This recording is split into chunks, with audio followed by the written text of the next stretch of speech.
네, 오늘 키로수, 제가 키로수를 한번 재볼 건데요.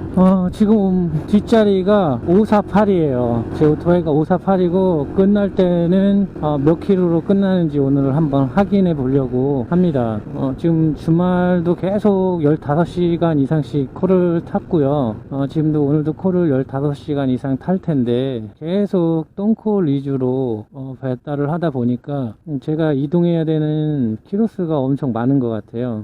같은 콜을 타도 단거리로 탈 때하고 장거리로 그 개수를 탄 거랑은 몸의 피로도가 다른 것 같아요. 제가 15시간을 타면서 솔직히 돈은 되죠. 15시간을 되는데 몸 상태는 좀 피로도가 계속 쌓이는 것 같거든요. 네, 매일 15시간씩 일을 하니까 이게 돈 되는 게 느껴지잖아요. 처음에는 지금 100시간을 빵꾸 때우려고 15시간 이상씩 일을 해야겠다 생각을 해서 한 건데, 주말 이렇게 일을 하다 보니까 60만원 정도 벌게 되더라고요. 금토일을 하게 되니까.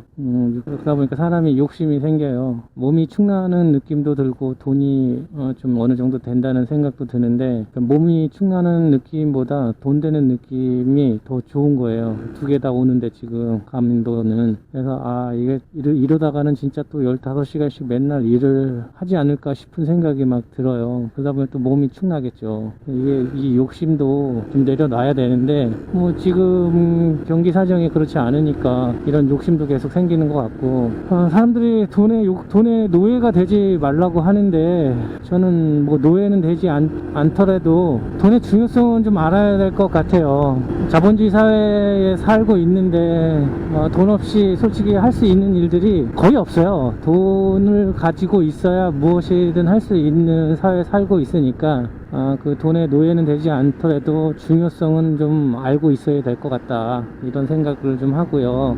우리 아이들한테도 그런 돈의 중요성이나 경제관념은 좀 알려줘야 될 것 같아요.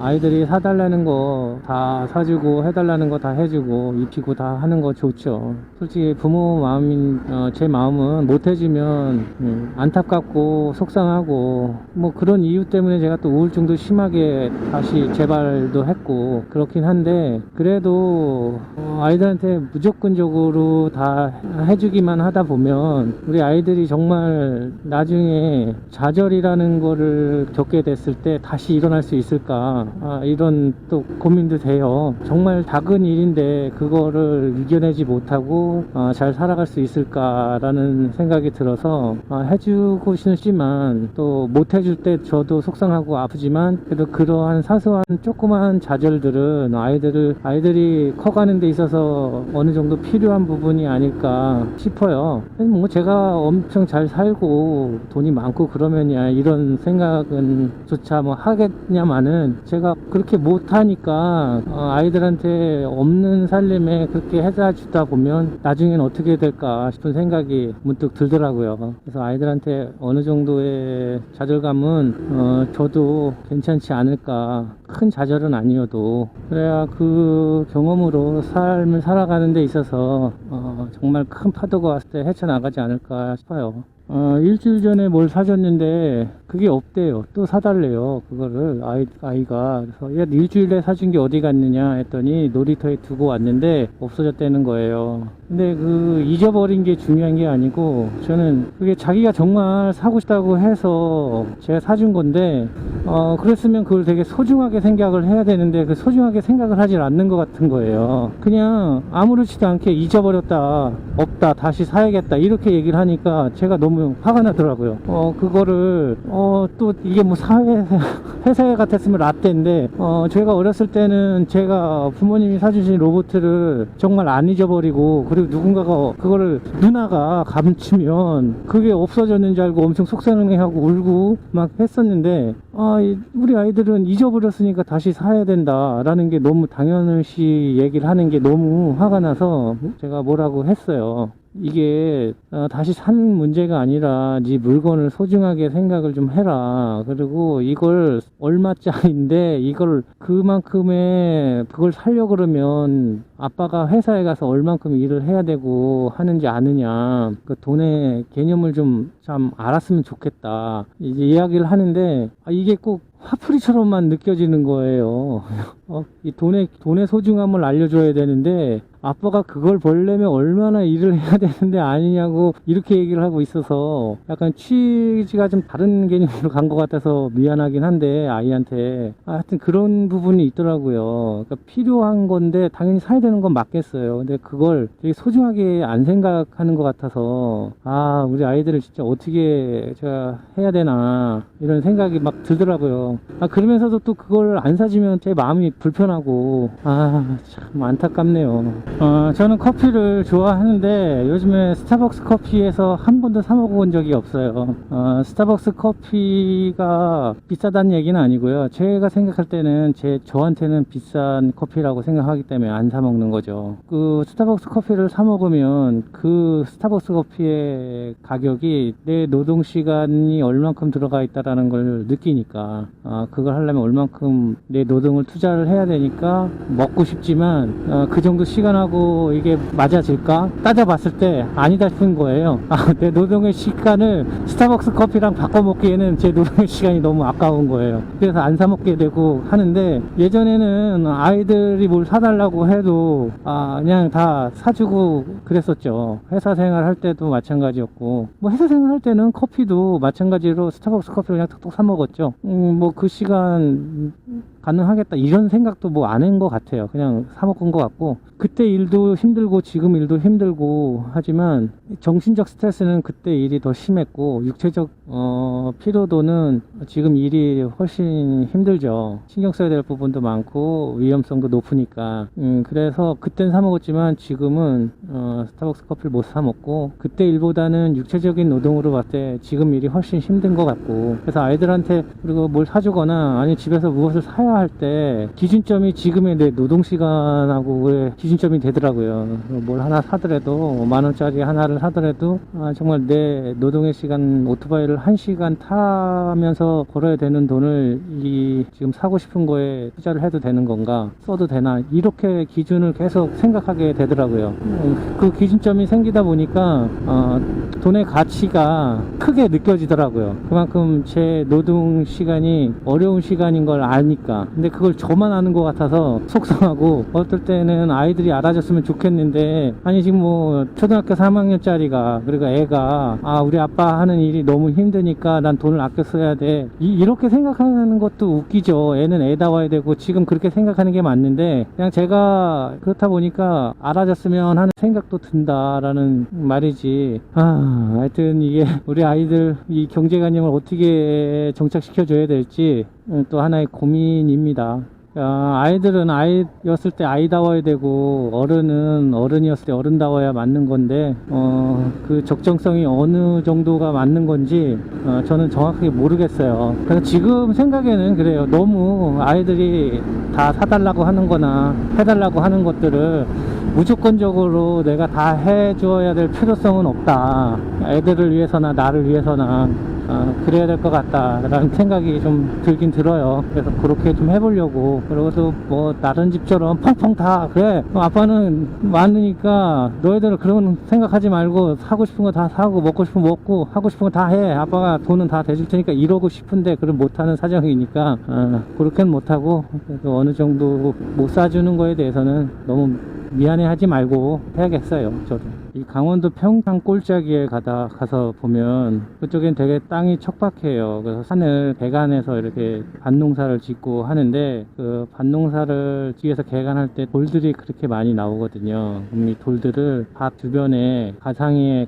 이렇게 돌담을 쌓아요. 그리고 거기를 이제 땅을 골아서 거기다 모종을 심어서 이 밭농사를 짓는데 평창 꼴짜기 그 산꼭대기들은 바람이 골바람이 좀 세거든요. 그렇다 보니까 이 어린 이 모종들을 심어 놨을 때 바람에 흔들려서 얘네들이 뿌리를 잘 못 내리고 크기 전에 죽어버리는 이런 일들이 생기거든요. 근데 처음에는 그 돌담을 어디 치울 데 없으니까 돌담을 싼 건데 쌓다 보니까 이게 뭐 물이 한 해 한 해 없어지는 게 아니라 계속 생겨요. 그래서 쌓다 보니까 이 돌담이 높이 올라갈 때 보니까 얘네들이 바람을 막아주더라고요. 담이 이 밭을 만들려고 쌓은 담이었는데 바람을 막아주더라고요. 그러다 보니까 바람의 영향을 덜 받는 거예요, 이 모종들이. 그러면서 어느 정도 그 바람을 막아주니까 뿌리를 내려서 크면 완전 바람이 불어도 그 자기 스스로 이겨내니까 잘 자라거든요. 거기 산 꼴짝이에 보면 밭을 만든 데를 보면 이렇게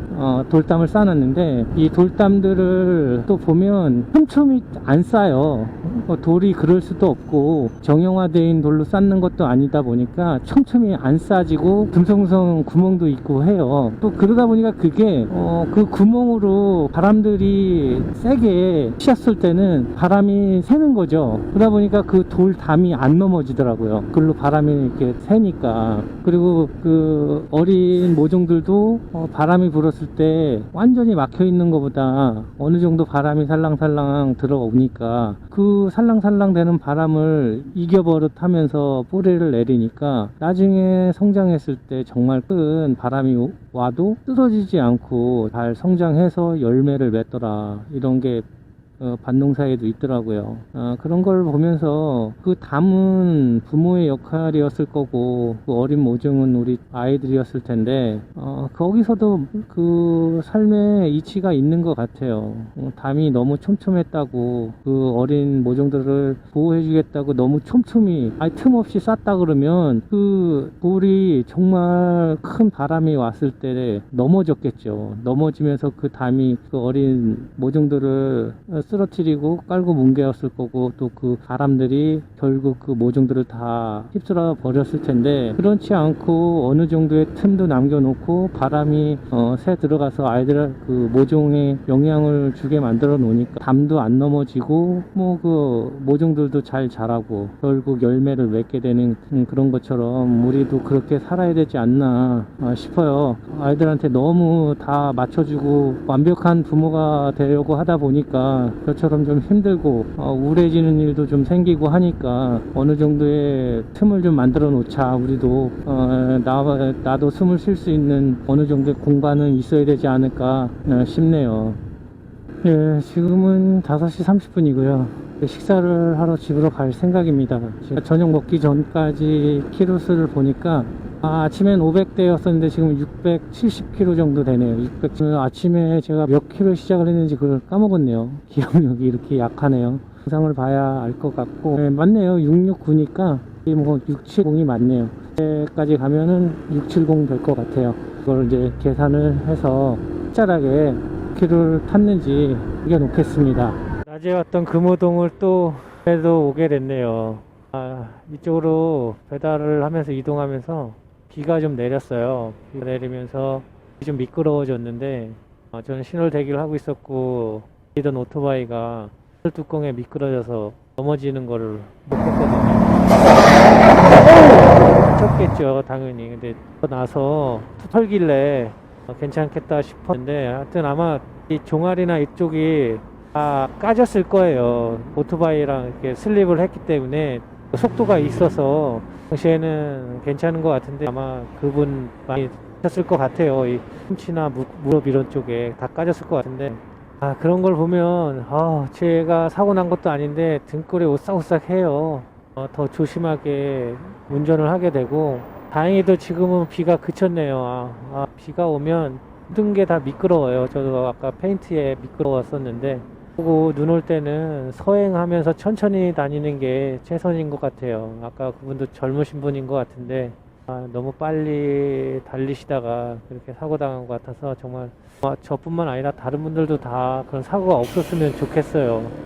저도 사고가 나봤지만 크게 나지 않았을 때죠. 당연히 크게 나면 뭐 일어나지도 못하고 실려가야 되는 상황인데 그러지 않고 다 미끄러워서 오토바이랑 같이 슬립을 하게 되면 그때는 벌떡 일어나게 돼요. 저도 그랬어요. 왜 그러냐면 분건 두쳐치고 창피해. 배달을 하면서 오토바이랑 넘어지면 그렇게 창피해요. 그래서 벌떡 일어나게 되는데 그러고 나서 오토바이를 한쪽에 세우고 보면 몸이 다 만신창이에요. 다 까지고 아스팔트에는 찌는 게 아니라 살이 타요. 화상을 입는 거예요. 나중에 이 상처 치료를 하고 나면 화상 자국처럼 남더라고요. 저는 그래서 팔꿈치랑 허벅지랑 이런 데 화상 자국처럼 남아 있는데 그렇더라고요. 처음에는 이 살이 타는 냄새가 나더라고요. 살이 타는 냄새가 엄청 쓰라렵죠. 15시간을 일하는 게 이렇게 큰 일이었나요?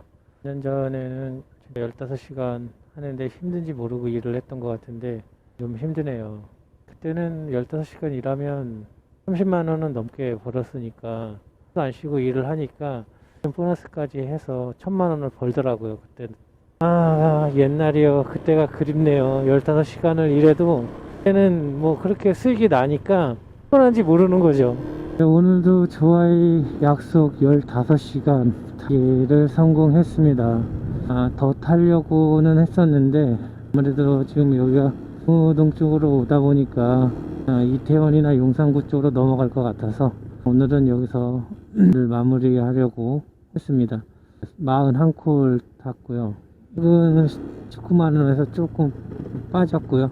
코스는 762네요. 762. 5로 시작했던 거는 기억이 나는데 앞에가 그래서 7로 바뀌었어요. 한 200km 이상 탄 것 같고 15시간을 41콜을 tas으니까 시간당 3콜을 못 탄 거죠. 콜당 수료는 기본적으로 한 4,500원 정도 되겠네요. 네, 15시간 타는 게 정말 힘드네요. 하늘하고 정말 달라요. 몸 상태가 많이 안 좋아진 것 같아요. 옛날하고 비하면 정말 허리도 좀 아프고 약도 먹고 치질도 있고 하다 보니까 그래서 그런지 모르겠지만 예전에 6시간 타는 거하고는 정말 또 다 기분이네요. 이번 한 달은 계속 타야 되니까 제 몸에 이상만 안 생기면 이따가 한번 계속 타보겠습니다.